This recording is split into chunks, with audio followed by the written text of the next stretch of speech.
இந்த மார்ச் மாதம் 27ஆம் தேதி வெள்ளிக்கிழமை இந்த காலையில நீங்க நல்லா இருப்பீங்க, நல்லா இருப்பீங்க. நீங்க ரொம்ப ரொம்ப நல்லா இருப்பீங்க. கர்த்தரால் ஆஸ்வதிக்கப்பட்ட என் அன்பு பிள்ளைகளே, அருமையான சகோதரர்களே, அன்பு சகோதரிகளே, வானத்தையும் பூமியும் படைத்த கர்த்தராலே நீங்கள் ஆசீர்வதிக்கப்பட்டவர்கள், ஆசீர்வதிக்கப்பட்டவர்கள். நீங்க பாருங்க, அப்ப அழகா உங்களை நடத்த போறாரு, அற்புதமா நடத்த போறாரு. ஆண்டவருடைய தெய்வீக பிரசன்னம் உங்களை வாரி அணைத்துக் கொள்ள போகின்றது. எப்படிப்பட்ட பாதைகளுக்குள் நீங்கள் சென்றாலும் சரி, ஒருவேளை பள்ளமான பாதையா அல்லது மேடான பாதையா, கரடு முரடான பாதையா, பயப்படாதீங்க. பள்ளங்கள் எல்லாம் மேடுகளாய், கரடு முரடானதை சமமாக்க, எல்லாவற்றையும் உங்களுக்கு அனுகூலமாக்கி நீதியின் பாதையில் அமர்ந்த தண்ணீரண்டையில் அழகா நடத்த போறாரு. நீங்க நல்லா இருக்க போறீங்க. நம்பி இன்னைக்கு உங்க பிரயாணத்தையும் காரிய கடமையும் செய்ய துவக்குங்க. நல்லா இருப்பீங்க, ரொம்ப ரொம்ப நல்லா இருப்பீங்க கர்த்தருடைய பிள்ளைகளே. ஒரு முறை என்னுடைய அன்பான நண்பர் ஒருவர் என்னிடம் சொன்னார், நம்ம சென்னையில் வடபழனி கோடம்பாக்கம் பக்கத்தில் கிரீன் பார்க் அப்படின்னு சொல்லிட்டு ஒரு பெரிய ஸ்டார் ஹோட்டல் ஒன்று இருக்கு. அங்கே லஞ்சு ரொம்ப நல்லா இருக்கு, செம்ம டேஸ்டியாக இருக்கு. என் ஃபேமிலி நான் கூட்டு போனேன். எல்லாரும் நாங்கள் ரொம்ப என்ஜாய் பண்ணோம். ரொம்ப சூப்பரான ஃபுட்டு, செம்ம டேஸ்டாக இருந்துச்சு. ஆனால் என்ன, ரொம்ப காஸ்ட்லி, ரொம்ப விலை உயர்ந்த உணவுகள் அப்படின்னு சொன்னார் அவர். அப்போ அப்படி அவர் சொன்னபோது நான் யோசித்தேன், சரி நம்ம ஃபேமிலியும் நம்ம ஒரு நாள் அந்த ஹோட்டல் கூட்டு போகணும் அப்படின்னு சொல்லிட்டு நான் ஒரு யோசனை பண்ணி ஒரு நாள் என் ஃபேமிலியை கூட்டு போனேன். சொன்ன மாதிரி ஃபுட்டெல்லாம் ரொம்ப சூப்பருங்க, செம ஹோட்டல் அது. ஆனால் பயங்கர காஸ்ட்டு, ரொம்ப காஸ்ட்லி. சில நேரத்தில் எனக்கு யோசனை ஆயிடுச்சு, நாடா அது இவ்வளோ, இந்த ஃபுட்டுக்கு இவ்வளோ பணம் கொடுக்கணுமான்ற மாதிரி ஒரு யோசனை வந்துட்டுங்க. எதை நான் ஒரு ஹோட்டலுக்கு விளம்பரம் கொடுக்குறேன்னு நீங்கள் நினைக்காதீங்க. கொஞ்சம் நல்லா அந்த ஸ்டோரியை நல்லா கொஞ்சம் கவனமாக கேளுங்க. நீங்கள் பார்த்தீங்கன்னா அந்த ஹோட்டலில் நான் ஃபேமிலியாக சாப்பிட்டுட்டு இருக்கோம். பார்த்தீங்கன்னா எங்களுக்கு அருகாமையில் நம்முடைய சீஃப் பாஸ்டர் அம்மாவும் அவங்களுடைய உதவியாளர்களும் அவங்களும் உட்காந்து சாப்பிட்டுட்டு இருக்காங்க. ரொம்ப சர்ப்ரைஸாக இருந்தது அவங்கள பார்த்தது. நாங்கள் அவங்கள விஷ் பண்ணோம், அவங்க எங்களை விஷ் பண்ணாங்க. இப்போ சீஃப் பாஸ்டர் அவங்க சாப்பிட்டு முடிச்சுட்டு போகும்போது அவங்க சாப்பிட்டதுக்கான பில்லையும் பே பண்ணிட்டு, நாங்கள் எங்கள் ஃபேமிலியை நாங்கள் சாப்பிட்டோம் பாருங்க, எங்கள் சாப்பாட்டுக்கும் சேர்த்தே அவர் பே பண்ணிட்டு புறப்படுறாரு. நான் சொன்னேன், பாஸ்டர் நாங்கள் சாப்பிட்டதையும் சேர்த்து நீங்கள் பே பண்ணிட்டீங்களே, பரவாயில்ல பாஸ்டர், நாங்களே எங்களுடைய அதை பே பண்ணிக்கிறோம் அப்படின்னு சொன்னேன். அப்போ ஒரு வார்த்தை சொன்னாருங்க, உங்க அப்பாவா இருந்தால் அதை செய்ய மாட்டாரா உங்களுக்கு அப்படின்னு சொன்னார். ரொம்ப ஒரு மாதிரி ஆயிட்டேன், எமோஷனலாக ஒரு மாதிரி ஆயிட்டேன். இந்த வார்த்தையை அவர் சொல்லிட்டாரு. அப்படி ஆயிட்டு என் முதுகில் தட்டி கொடுத்துட்டு எங்கள் ஃபேமிலியை எங்களை பிளஸ் பண்ணிட்டு அவங்க போயிட்டாங்க.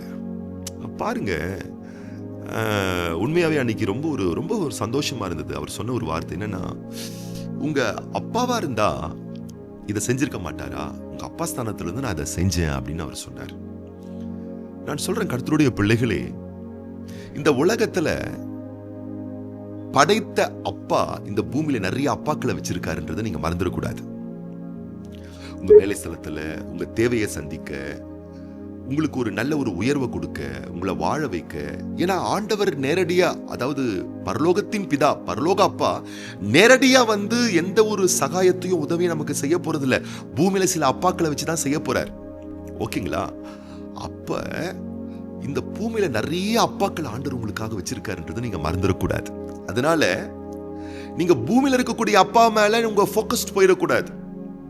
பரலோக அப்பா மேலதான் உங்க கவனம் போக வேண்டும். அந்த அப்பாவை நீங்க பாத்தீங்கன்னா பூமியில நிறைய அப்பாக்களை உங்களுக்காக அவர் ஏற்படுத்தி கொடுப்பார். ஆச்சரியமான விதத்துல உங்களுக்கு பொருட்களை வாங்கி கொடுத்துருவாங்க, ஆச்சரியமான விதத்தில் ட்ரெஸ் வாங்கி கொடுத்துருவாங்க, ஆச்சரியமான விதத்தில் ஒரு வேலையை வாங்கி கொடுத்துருவாங்க, ஆச்சரியமான விதத்தில் ஒரு வீட்டையே வாங்கி கொடுத்துருவாங்க, ஆச்சரியமான விதத்தில் இப்போ நான் சொன்னேன் இல்லையா, எனக்கு நல்ல ஃபுட்டை வாங்கி கொடுத்தாங்கன்ற மாதிரி, அது மாதிரி அற்புதமான ஒரு நன்மையெல்லாம் உங்களுக்கு அழகாக வாரி வாங்கி கொடுத்துட்டு போயிட்டே இருப்பாங்க. அவங்க சர்ப்ரைஸாக இருக்கும், உங்களுக்கு ஆச்சரியமாக இருக்கும். எங்கேருந்து வராங்க, என்ன செய்கிறாங்க, எப்படி சாத்தியமாகுது, எப்படி இதெல்லாம் ஒரு மனுஷனை அவங்க செய்கிறாங்க, நீங்கள் ஆச்சரியப்படுவீங்க. ஆனால் அவர்கள் மனித அறிவினால், மனித அனுபவத்தினால், மாம்சீக எண்ணத்தினால் அவர்கள் செய்யவே இல்லை.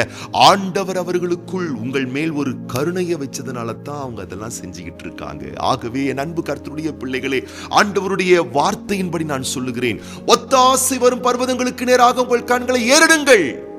வானத்தையும் பூமியும் படைத்த தேவன் பூமியில உங்களுக்காக வச்சிருக்கக்கூடிய உதவி செய்யக்கூடிய மனிதர்களை உங்களுக்காக ஏவி விடுவாரு. நீங்க கவலைப்படாதீங்க.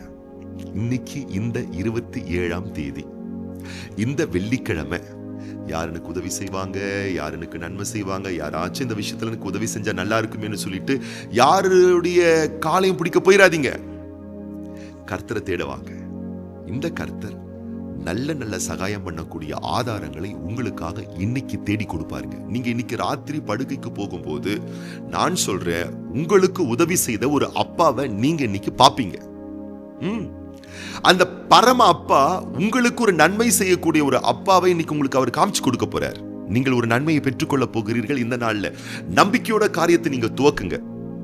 வேத புஸ்தகத்துல நெகேமியாவின் புஸ்தகம் 2ஆம் அதிகாரம் 4ஆம் வசனம் மற்றும் 8ஆம் வசனம். அப்பொழுது ராஜா என்னை பார்த்து, நீ கேட்கிற காரியம் என்ன என்றார். அப்பொழுது நான் பரலோகத்தின் தேவனை நோக்கி ஜெபம் பண்ணி, தேவாலயத்துக்கு இருக்கிற அரணின் கதவு வேலைக்கு, நகர அலங்கத்தின் வேலைக்கும், நான் தங்க போகிற வீட்டின் வேலைக்கும் வேண்டிய மரங்களை ராஜாவின் வனத்து காவலாளனாகிய ஆசாப் எனக்கு கொடுக்கும்படிக்கும் அவனுக்கும் ஒரு கடிதம் கட்டளையிடப்படுவதாக என்றேன். என் தேவனுடைய தயவுள்ள கரம் என்மேல் இருந்தபடியால் ராஜா அவைகளை எனக்கு கட்டளையிட்டார். இங்கே நெகேமியாவுக்கு பல தேவைகள் தேவைப்படுகிறது. நெகேமியா என்ன பண்றாங்க? ராஜா என்ற அப்பாவை பார்க்கறதுக்கு முன்னாடி ராஜாதி ராஜாவாகிய பரலோக தேவாதி தேவன் பரமபிதாவின் அப்பாவை நோக்கி பார்த்து ஜெபம் பண்றாருங்க. அப்ப அந்த பரமபிதாவாகிய ராஜாதி ராஜாவாகிய அப்பா, இந்த பூமியின் ராஜாவா இருந்த ஒரு அப்பாவை அந்த ராஜாவின் கண்ணில் தயவு கிடைக்க செய்து, நெகேமியா என்னவெல்லாம் கேட்டாரோ அதெல்லாம் நெகேமியாவுக்கு கொடுக்கப்பட்டது. இன்றைக்கு இந்த வார்த்தை கேட்டுக்கொண்டிருக்கக்கூடிய நெகேமியாக்களே, எஸ்தர்களே, ஆண்டவருடைய நாமத்தினால நான் உங்களை பிளஸ் பண்றேன், வாழ்த்துறேன். நீங்க நல்லா இருப்பீங்க. ஜெபத்தோடு காரியத்தை துவக்குங்கள். இன்னைக்கு நல்லதே நடக்கும், நன்மையாவே நடக்கும்.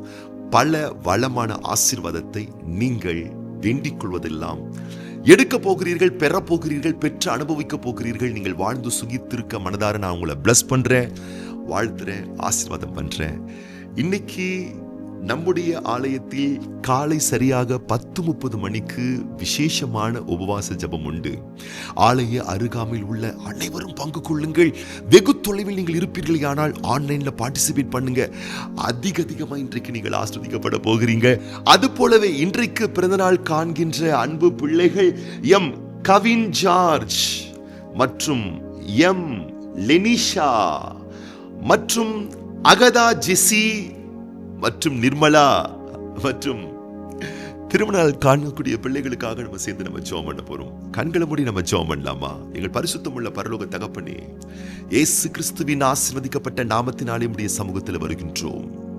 இந்த மார்ச் மாதம் 27ஆம் தேதி வெள்ளிக்கிழமை இந்த காலையில ஆண்டவரே, உம்முடைய பிள்ளைகள் ஒருவேளை எனக்கு இன்னார் மூலமா ஒரு உதவி நடக்கணும், எனக்கு மனுஷன் கண்ணில் தயவு கிடைக்கணும், யாராச்சும் எனக்கு இந்த விஷயத்துல உதவி செய்ய மாட்டாங்களா, சகாயம் பண்ண மாட்டாங்களா, உதவ மாட்டாங்களா என்ற அங்கலாய்ப்பும் எதிர்பார்ப்பும் கேள்விகளும் இருக்குமே. ஆனால் ஆண்டவரே, உம்முடைய பிள்ளைகளுடைய நல்ல ஊக்கமான ஜெபத்துக்கு ஒரு பலன்கள் தந்து, நெகேமியா ஜெபித்த போது ராஜாவின் கண்களிலே தயவு கிடைக்க செய்து, கர்த்தாவே உம்முடைய வல்ல நல்ல சிநேக பிரிய பாச நாமத்தினால நெகேமியா கேட்டதையெல்லாம் கொடுத்தது போல, இன்றைக்கு உம்முடைய பிள்ளைகள் ஜெபத்தின் மூலமாய் உம்முடைய சமூக சன்னிதானத்தில் எவைகளையெல்லாம் கேட்கிறார்களோ அவைகளையெல்லாம் எடுத்துக்கொள்வார்களாக, பெற்றுக்கொள்வார்களாக என்று சொல்லி பரலோக தேவனுடைய வல்ல நல்ல சிநேக பிரிய நாமத்தினால ஒவ்வொரு பிள்ளைகளை நாங்க மனதார வாழ்த்துறோம், பிளஸ் பண்றோம், ஆசீர்வதிக்கிறோம். ராஜா, இன்றைக்கு அனைத்து வளமான ஆசீர்வாதங்கள், ஆசீர்வதிக்கப்பட்ட நன்மைகள் உடைய பிள்ளைகள் வாழ்வில் உண்டாயிருப்பதாக.